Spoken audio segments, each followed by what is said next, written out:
mereka yang dikatakan para wali-waliullah, yang dengan melihat mereka menggunakan cahaya nur ilahi yang menembus di dalam hati lalu keluar menjadi penglihatan melalui mata mereka. Jadi tidak ada lagi hijab Bapak Ibu, karena penglihatan orang-orang yang sudah hampir kepada Allah ini tadi, mereka melihat dengan cahaya ilahi. Hati tadi kalau sudah bersih, diisi dengan sifat-sifat terpuji, ibarat tanah yang sudah gembur, ditanami apapun pasti akan subur. Seperti itu hati kita. Hati kita kalau sudah penuh zikrullah, dia sadar posisinya bahwa dia hanya menyaksikan asyhadu alla ilaha illallah, bahwa yang nyata, yang wujud hanyalah Allah, Allah menampakkan diri kepada Muhammad, dikatakan utusannya Muhammad Rasulullah. Ketika itu kita sudah bertubuh berkalimah syahadat. Disitulah nur ilahi memenuhi kolbu atau hati kita. Kalau kolbu sudah dipenuhi cahaya, nah maka kita akan bersiap-siap memasuki sifat Ar-Rahman dan Ar-Rahimnya Allah Subhanahu wa Ta'ala. Orang kalau sudah penuh hati dengan cahaya, sudah tidak ada lagi yang namanya kebencian. Itu tadi yang kita katakan, yang tampil hanyalah baik sangka terus, yang tampil kasih sayang, yang tampil sifat memaafkan. Pandangannya sudah kasih sayang, tidak ada lagi perdebatan, sudah selesai, sudah sampai ke Sidratul Muntaha. Maksudnya seperti itu. Oleh sebab itu, bagaimana kita ingin sampai kepada Tuhan, walaupun kita rajin sholat, rajin puasa, rajin baca Al-Quran, tetapi kita masih memelihara penyakit hati. Itu yang namanya kita menghijab diri sendiri, dan mustahil sampai kepada Tuhan. Karena proses ibadah harus sampai kepada hakikatnya. Syariat harus ditembuskan kepada ma'rifatnya. Jadi tidak menjamin Bapak Ibu, kalau sorbannya itu 4 tingkat, jubahnya double 4, kepanasan. Tapi kalau tidak mengetahui yang ada di dalam keluar masuknya napas, ya sama dikatakan dia itu bangkai berjalan atau mayat yang berjalan. Oleh sebab itu Rasulullah mengatakan iman itu bukan di baju, bukan di penampilan. Iman itu adanya di hati kita Bapak Ibu. Oleh sebab itu tidak perlu kita ini tebar pesona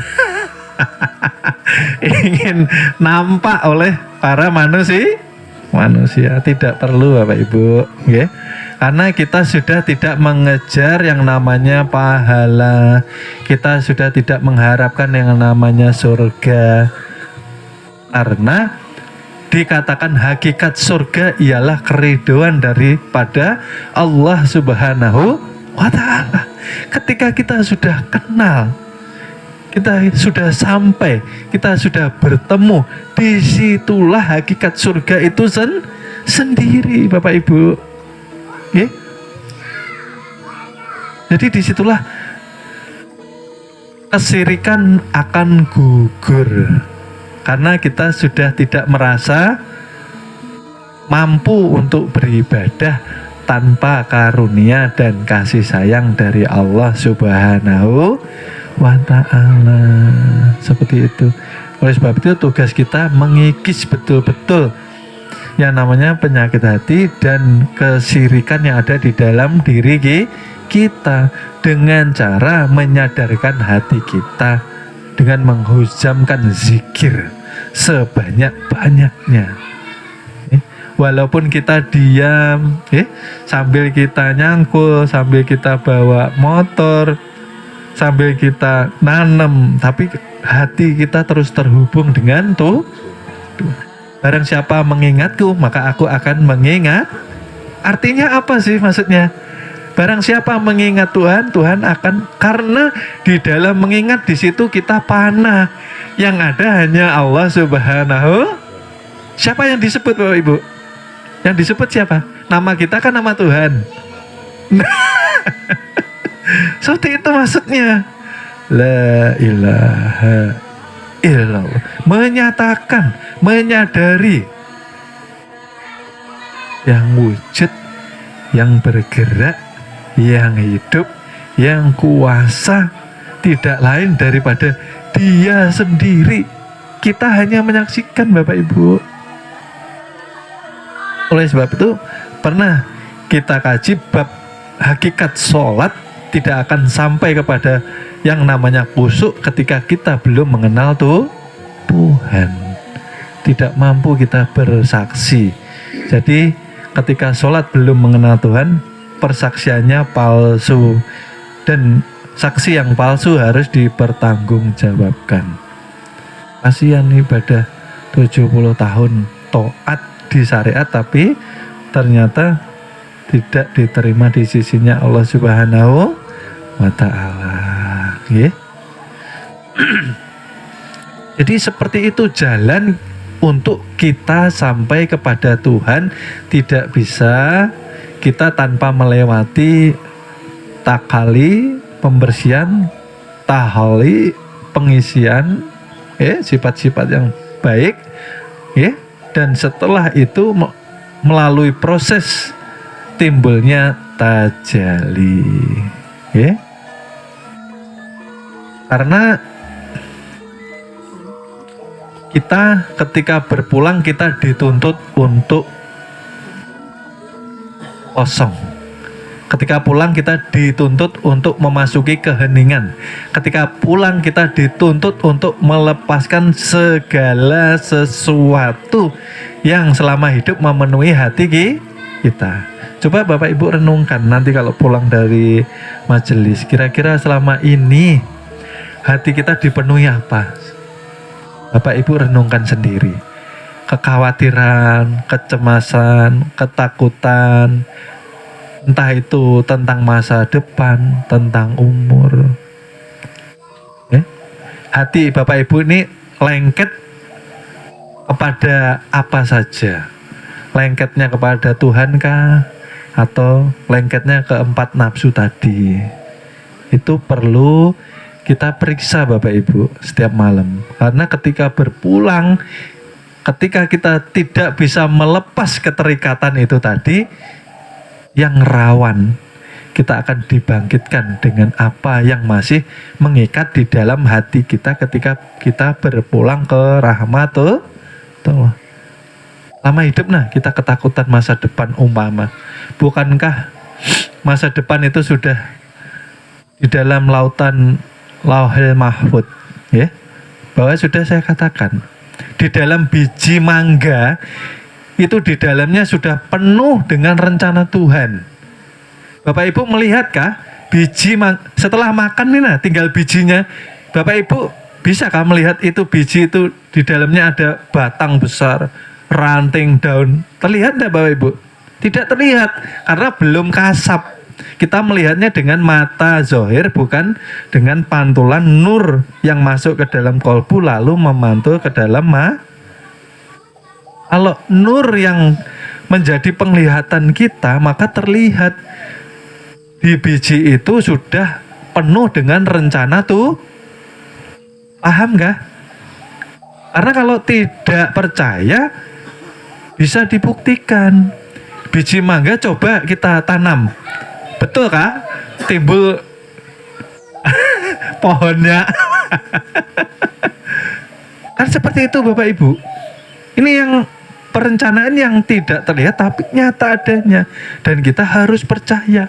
Kita dari satu tetes air ayah dan air di dalam satu tetes itulah hidup sampai terakhir kita meninggal. Sudah di dalam rencana tuh. Jadi tidak perlu kita khawatir oleh masa depan. Yang kita khawatir itu kualitas ibadah, kualitas kebersihan hati kita. Karena Bapak Ibu, kebahagiaan, rezeki, kesehatan itu mengikuti hati kita Bapak Ibu. Nah itu betul. Kalau hati kita bersih dan diisi dengan sifat-sifat yang terpuji, maka rezeki, kebahagiaan, kesehatan dia akan ditajalikan. Ya karena tanah yang subur, yang bersih, maka dia akan menumbuhkan kekuatan pada tanaman itu Betulkah Bapak Ibu? Di sini rahasianya. Kalau mau terus diikuti kesehatan, kebahagiaan, lancar rezeki, maka perhatikan hati kita masing-masing. Ya. Dan ketika kita diuji dengan yang namanya sedikit susah, sedikit sakit, sedikit miskin, kita tidak boleh mengeluh. Kenapa? Karena di situ Tuhan hanya ingin melihat keimanan kita sampai mana. Hanya ingin melihat. Kalau kita bisa lillahi ta'ala menerima ujian tadi merupakan karunia daripada Tuhan, maka Tuhan akan meloloskan ujian itu tadi. Ya Allah, saya terima sakit ini. Ya Allah, saya terima kesusahan ini. Ya Allah, saya terima kemiskinan ini. Saya terima. Maka hati akan lapang. Hati akan bersih. Disitulah turun cahaya ilahi. Kalau sudah turun cahaya ilahi, masalah selesai semua Bapak Ibu. Karena semua itu tunduk kepada Tuhan. Termasuk di dalam seluruh tatanan alam semesta. Apalagi kita manusia, apalagi yang namanya kesehatan, kebahagiaan. Oleh sebab itu Tuhan mengatakan bahwa Tuhan tidak zalim kepada manusia. Manusia itulah yang menzalimi dirinya sendiri. Kenapa kita sengsara? Kenapa kita sakit? Kenapa kita menderita? Kemungkinan, mohon maaf, tidak boleh kita buruk sangka kepada Tuhan. Kita harus selalu baik sangka. Karena apa yang kita terima kemungkinan daripada perbuatan orang tua kita atau kakek nenek kita, nenek moyang kita, yang kemungkinan mereka dahulunya belum sempurna di dalam menimba ilmu. Dan disinilah kita harus ikhlas. Disinilah kita melakukan penebusan dosa-dosa kesalahan orang tua kita ataupun kakek nenek nenek moyang kita. Dengan hadir di majelis, dengan menimba ilmu inilah kita meleburkan seluruhnya. Dan kita membawa keberkahan, keselamatan kepada bapak ibu, kakek nenek dan nenek moyang kita. Yang tadinya di alam kubur diazab ketika bapak ibu hadir di majelis.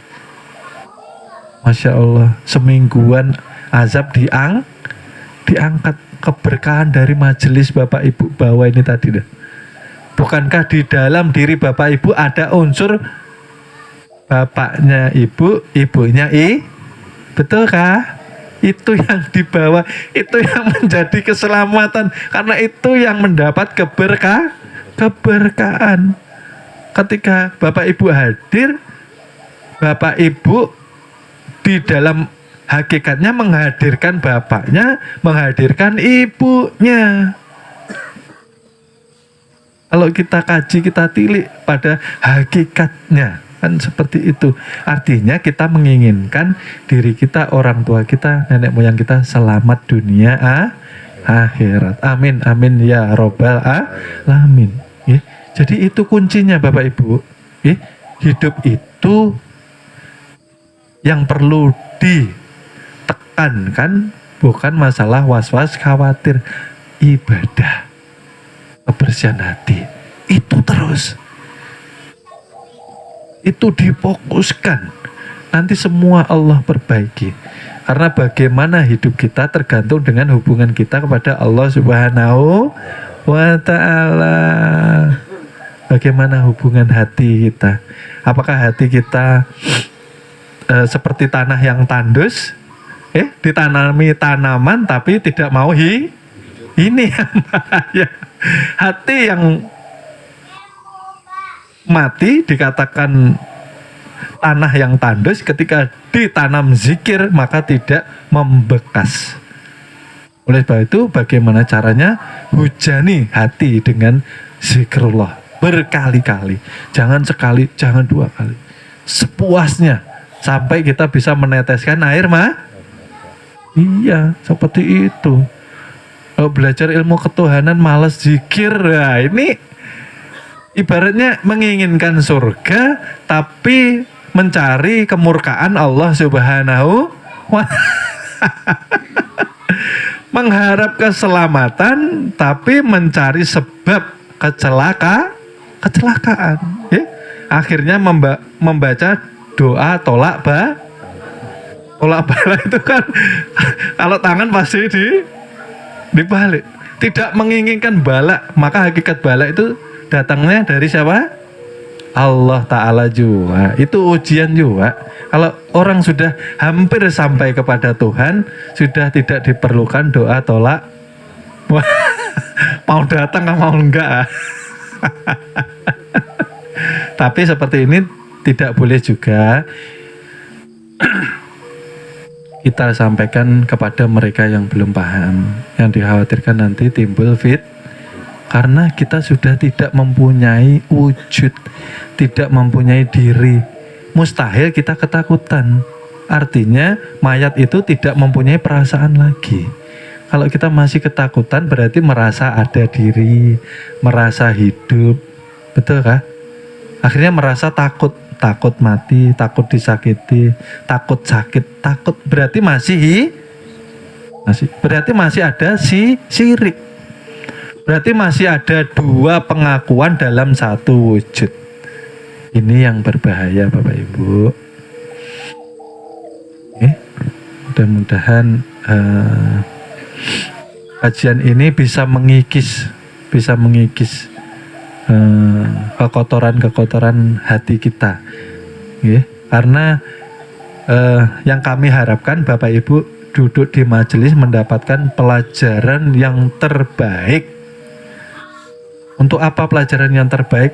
Untuk menjalankan amal ibadah yang terbaik, karena seolah-olah hari ini terakhir, malam ini tidak tahu nanti setelah tidur, tidak ada yang menjamin.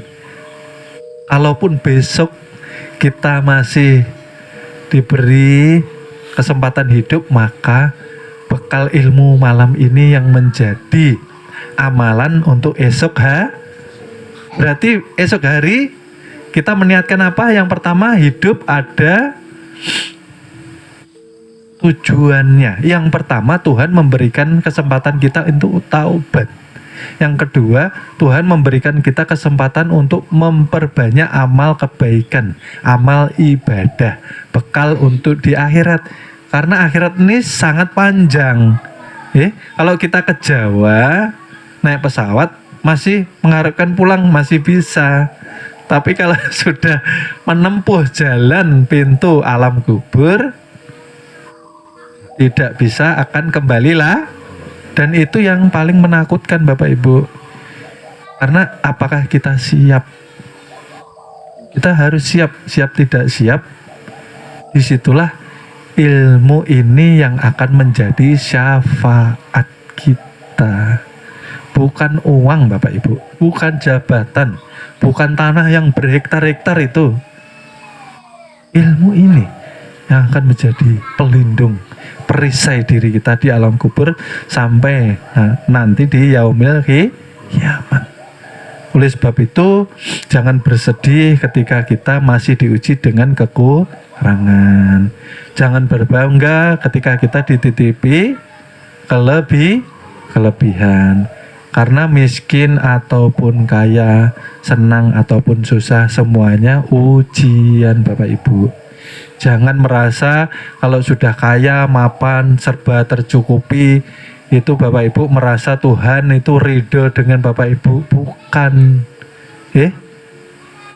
Orang kaya, orang kecukupan justru berat ujiannya Bapak Ibu. Seringkali gugur, tidak lolos. Kenapa? Karena banyak lalainya, banyak lupanya. Oleh sebab itu Rasulullah paling senang berkumpul dengan orang-orang yang karena orang-orang yang miskin ini selalu ingat kepada Allah. Ya Allah ampuni ya Allah. Ya Allah bantu ya Allah. Ya Allah tolong ya Allah. Allah terus tersebut. Kalau kaya raya tercukupi, banyak yang gugur. Banyak yang sombong karena kenikmatannya, kecukupannya itu balutan kemurkaan Tuhan yang dikatakan istidrat. Oleh sebab itu kita menyikapinya biasa saja, nggih, Bapak Ibu. Miskin kaya itu karena di hadapan manusia aja.